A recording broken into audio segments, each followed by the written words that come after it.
This review covers the 1966 Ford Mustang GT Fastback. It's a 125 scale kit from AMT number 1305.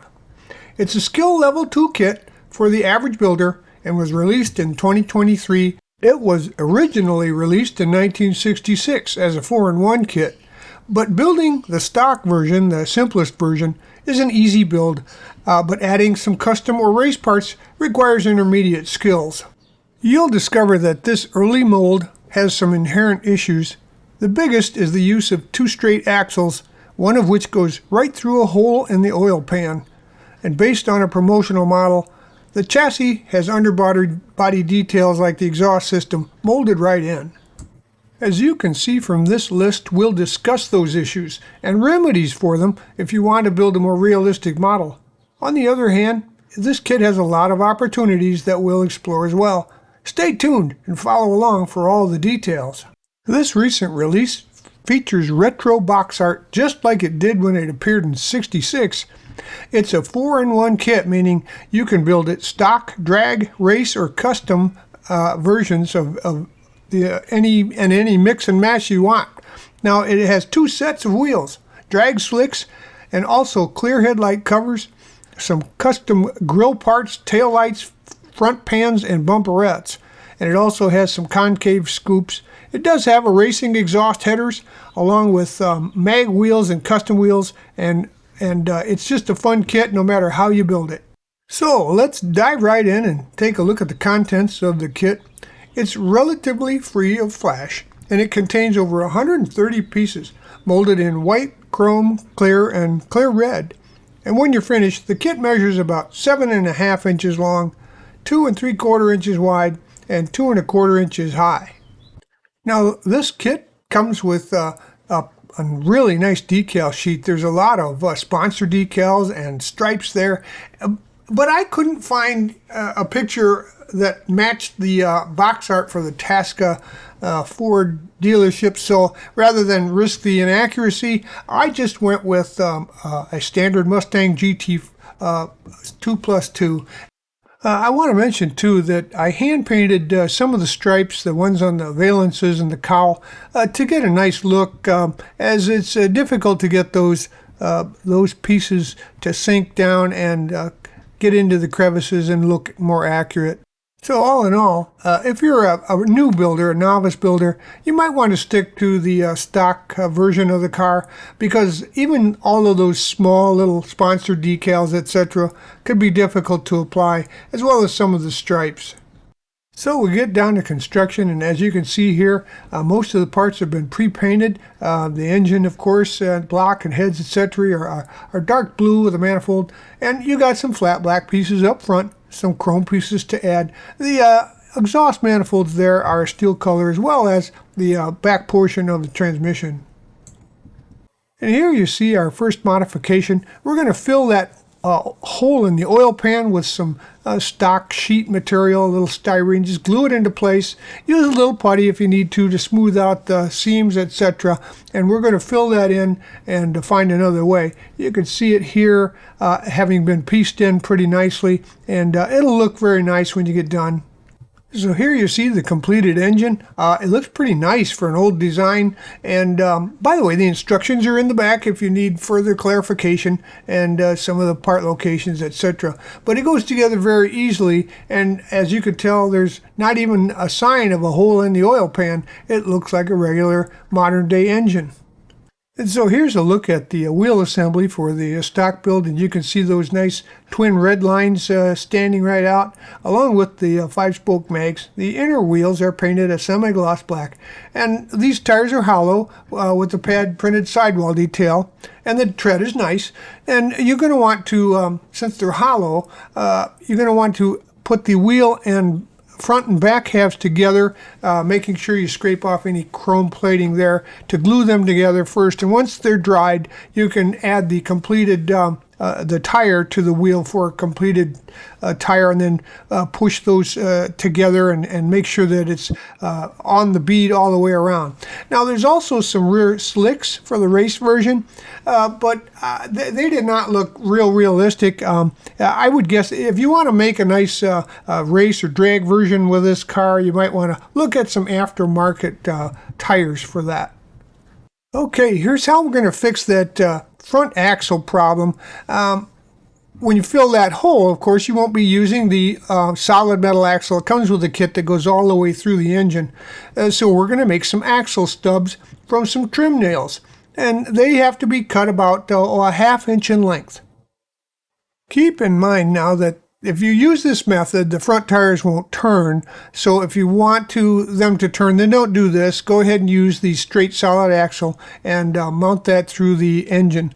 Now, in this case, the way we did it, the trim nails then get pushed into the holes in the chassis from the inside, so that the nail head will stay on the inside of the, parts there. And then the holes in the wheel backs need to be drilled out a little bit.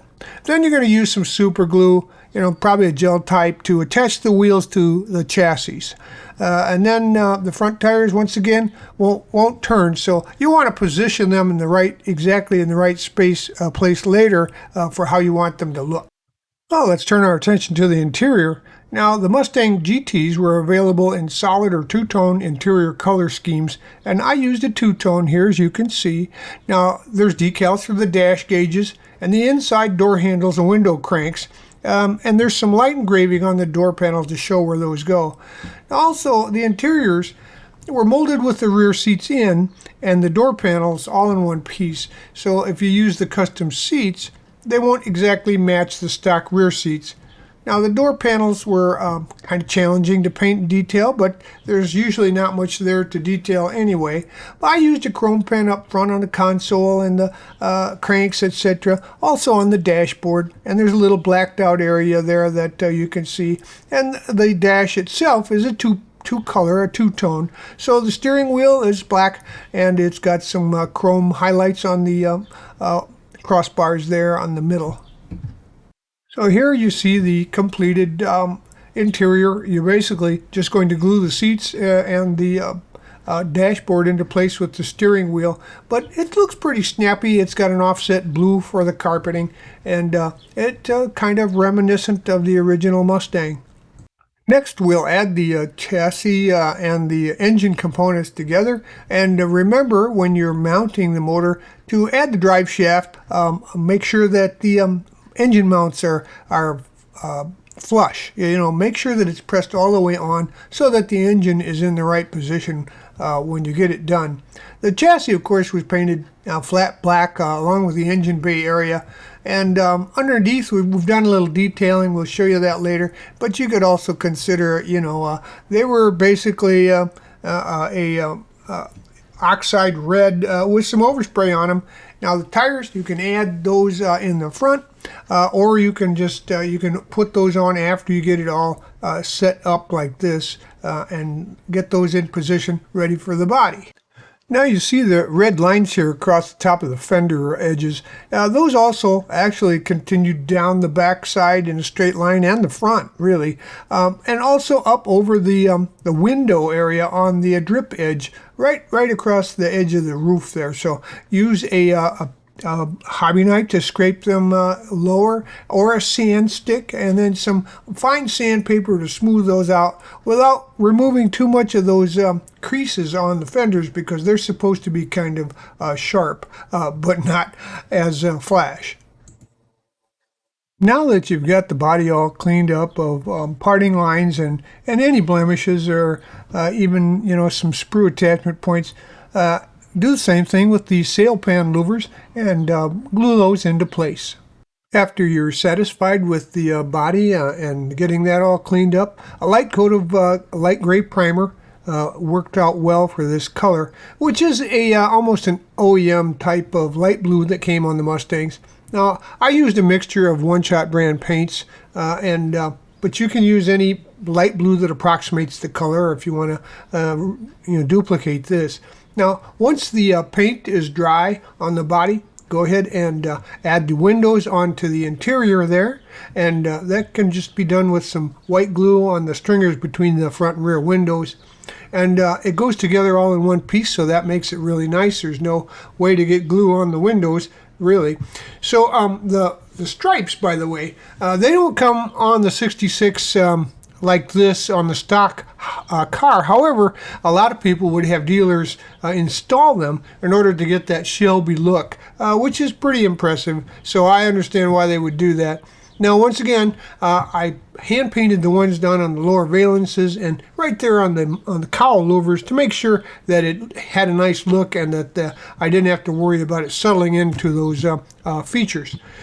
So we've got the trim also to detail here. You can see some of the chrome has been done with a Molotow chrome pen, along with you see the front emblem, the Ford emblems there on the hood.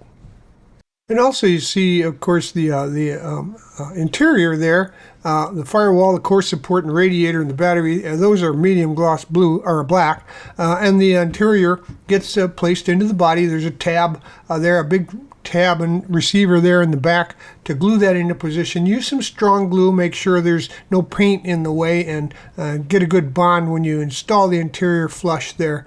And then we're going to install, of course, the rest of the pieces that you see here. There's no secrets to that. They go right into place just like the instructions show. Now, the instructions show you having the hood going into place at this point, but there's nothing to hold it there. So as you're turning it over to install the chassis, etc., there's nothing to keep it in place, so I would leave it off until later on.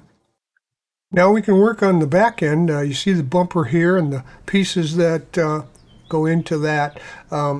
Remember, scrape the plating off when you're gluing parts in, but go ahead and add the red tail lights into the fixtures there with some white glue, and then the rest of the pieces can be glued into place. The bumper, however, they've got some nice slides that go in there, and I would scrape the paint off and use some regular glue to install that. Also, there's a note here in the instructions that if you're going to use the race version parts, then you're going to want to scrape the script off of the molded in license plate area there so that the license plates will conform to it without being distorted by those features.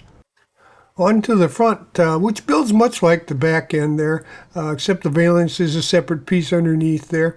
Now the grille gets a blackout treatment, 50-50 wash of flat black and thinner, and then leave the highlighted areas, the Mustang, etc.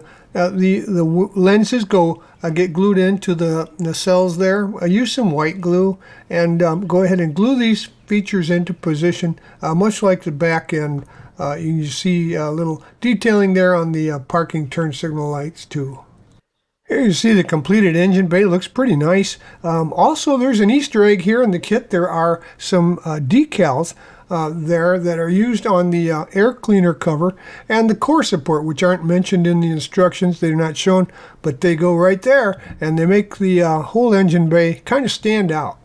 So now we'll talk about that under chassis. We mentioned it's red oxide except for a little overspray you see there off the edges. Now the chassis detail includes molded in exhaust, which wouldn't be part of a race version, but as it is, you can pick it out for a stock or custom version, and it looks pretty nice that way. Now, if you want a race version, you may want to just paint the bottom flat black, or you can grind those off with a rotary grinder and then use the header exhaust for a race car version. They don't look right, with full exhaust sticking in through there if you're using the race version and the headers. So you'll have to detail that in one way or the other.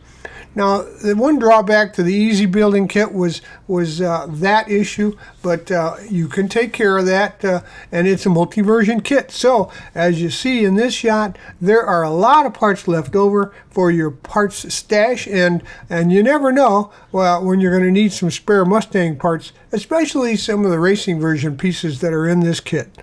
Well, there you have it. Your model is complete, and no matter what version of this early pony car you build, it's still going to look great. And if you put that on the shelf, you can custom mix and match some of the pieces. We added the Shelby stripes for a little effect. A lot of people did back then, but in its own right, it comes with some nice twin red stripe tires and magnesium wheels. It's just a nice looking car and an easy builder, really. If you do the stock version.